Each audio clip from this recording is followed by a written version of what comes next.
guys.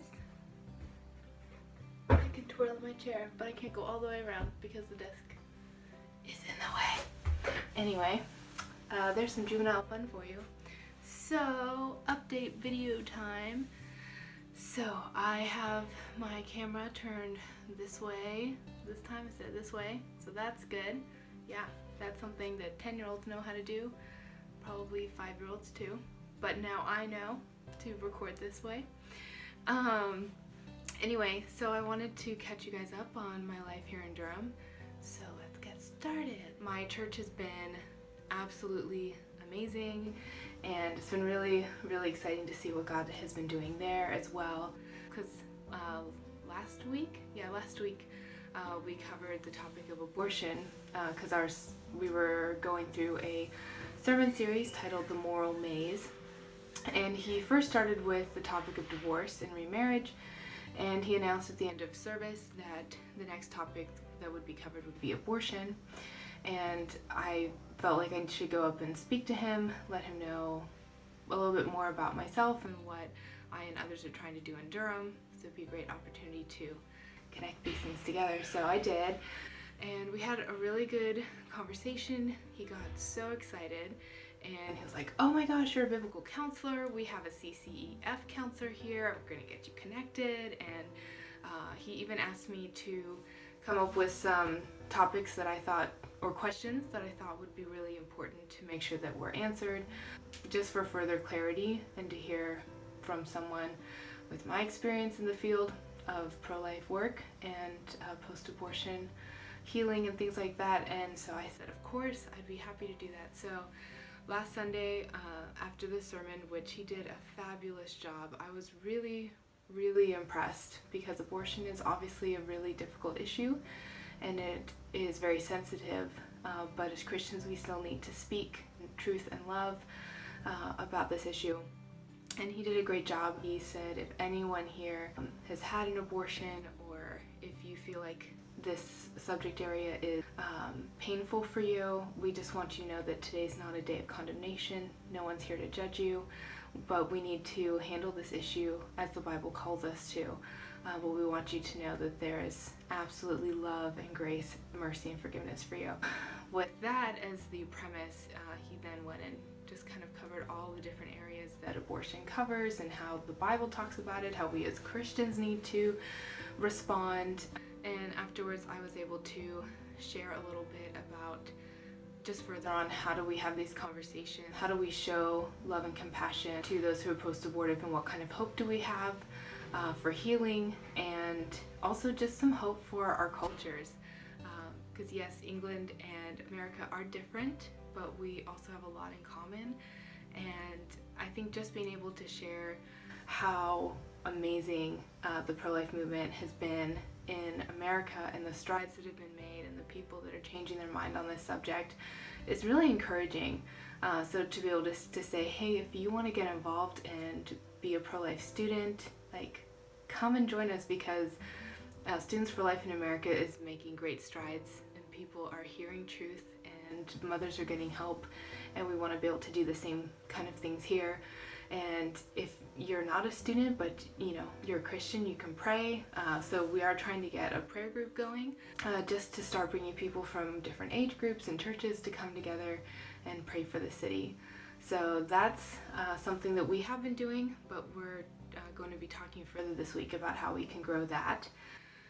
And then on Friday, I went up to Newcastle, which is the city about 15 minutes north, and I was able to speak to the pregnancy center director there, whose name is Chris, and he is just a fabulous Christian man. And I was very impressed with not just the facility that they had, but also the way in which they're reaching women, their mission. And it was also interesting to hear about some of the differences in laws. Like, some things are more restricted, some things they have more freedom in. So for example, in the States, if you want to be able to do ultrasounds in your pregnancy resource center, you must be either a registered nurse or a sonographer. Whereas here, apparently they have, they said it takes about a year, and you get training and certification, and you can become a limited sonographer for limited ultrasounds. So almost anyone can actually do this here, which is really quite interesting that they have that freedom, and it's really positive that they do. So we found out that they are working on bringing a pregnancy center to another city about 15 minutes south of us, but they are more than happy to talk about bringing a pregnancy center here to Durham. So anyway, I'm really, really excited about the idea of a pregnancy center here because there's just so many students, and even though it is a small city, I feel like students don't really leave the city as much, and to have a place where they could get help and talk to someone in person could really make a difference. There's a possibility that we could even, if we could find some volunteers to do even just peer counseling, it would be fairly easy to send them to Newcastle for an ultrasound. So if we did that, we could potentially get something started even in the new year. Of course, us getting an ultrasound will cost money to raise, but I'm confident that if that's what the Lord's will is, and if He's behind this, then we'll find the churches and the money and the support to do it. So I'm really excited about that and very thankful to see God working. Yeah, as far as myself with classes and things, classes are going really well. I'm still doing my Latin and still feeling like I don't know much Latin, but I'm learning it. Let's see, we've had a lot of classes on Aquinas and Augustine, and I do love both of them. I also finally got to meet Gregory the Great. Yay! I feel like I've heard about him a lot. He's often referenced by a lot of people, but I just have not ever read anything actually by Gregory the Great. So, found out he was one of the biggest supporters for the Trinity and spent a lot of time working on Trinitarian doctrine. But he also had a lot to say about how do we share truths of Scripture, especially with those who are not Christians, and talking about how if we discuss kind of the deeper things in theology, so, you know, beyond the gospel, and we are discussing them just for the point of discussing them, and if we're discussing them in more secular settings, it actually is to the detriment of those who are listening that are not believers, and it also becomes about just the argument and the philosophy and not about God Himself. So I thought that was a really good reminder, especially when you're in university and you're studying theology, to be reminded that there is a sense in which there's a lot at stake, and we need to be very careful with the Word of God and be careful about how we talk about it, that we don't just get lost in these circles of conversation and argument that we've lost sight of the gospel, because that's not only awful for the gospel, but for those who need to hear it. Yeah, so it was good. It was a good class. It was a good discussion. And now I know who Gregory the Great is. So, and if you're curious who Gregory the Great is, you should go read him.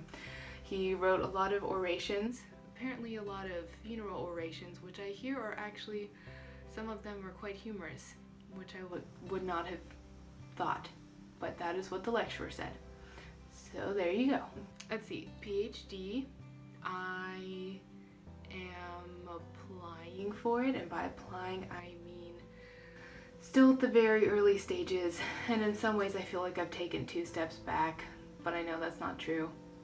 I still do have to fill out the whole application, but before I do that, I need to find an advisor, and I need them to help me work my proposal to something that they feel confident in working with while they work with me, as well as something that is good enough to present with my proposal.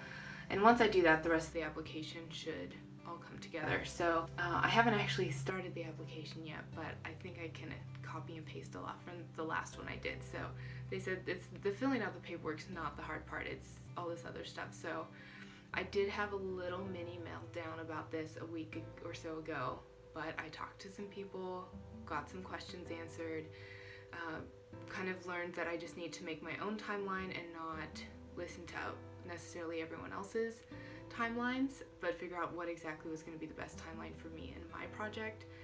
and that took a lot of pressure off when I could figure that out. And I've also met some really great people here that, like the other day, I've connected with a lady who has the same last name as me, and she's from Canada. So we've jokingly said that we're probably long lost cousins, but she's absolutely wonderful. She's a mom, and she's a little older. She's doing her PhD in theology, and she was willing to take me out for coffee and just kind of talk through things, and it was just a blessing, honestly, to have someone a little older and wiser to be there as kind of like a older sister mentor person who, as a Christian and an academic, knows exactly what you're going through. She was really encouraging.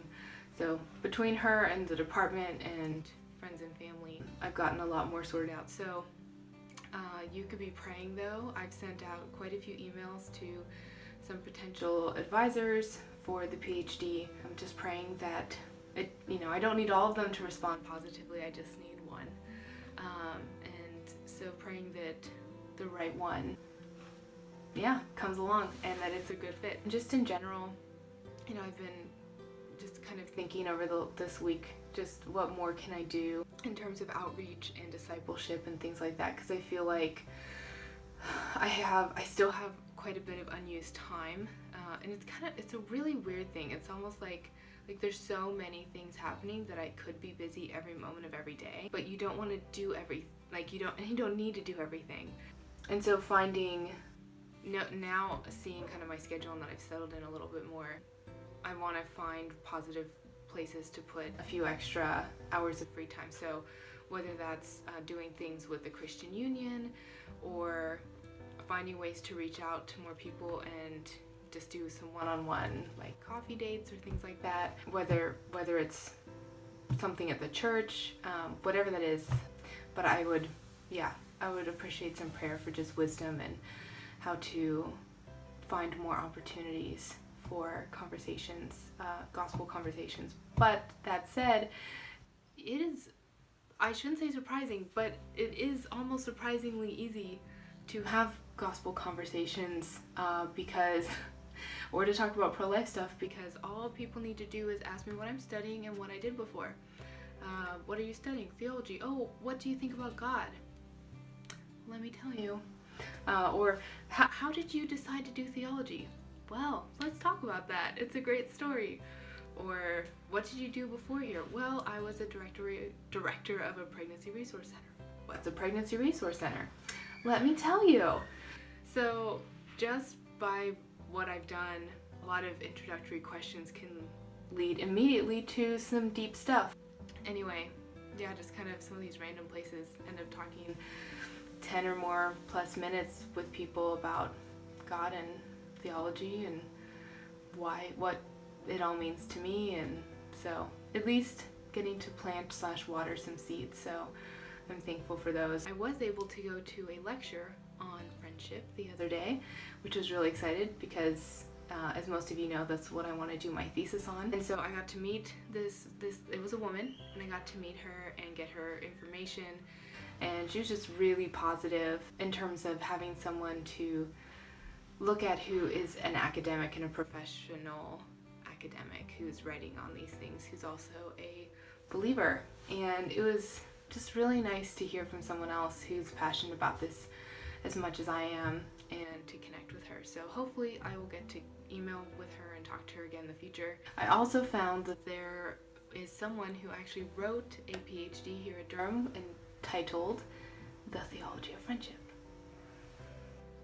So I found that the advisor for that paper is still around, and I've also emailed him, and I'm hoping to maybe be able to track down the lady herself and her email so I can talk to her about doing a similar project. We're hoping to get our application into the DSU, which is the Durham Student Union, to hopefully become a society by the end of the month. That's the plan. So we've been working, all of us.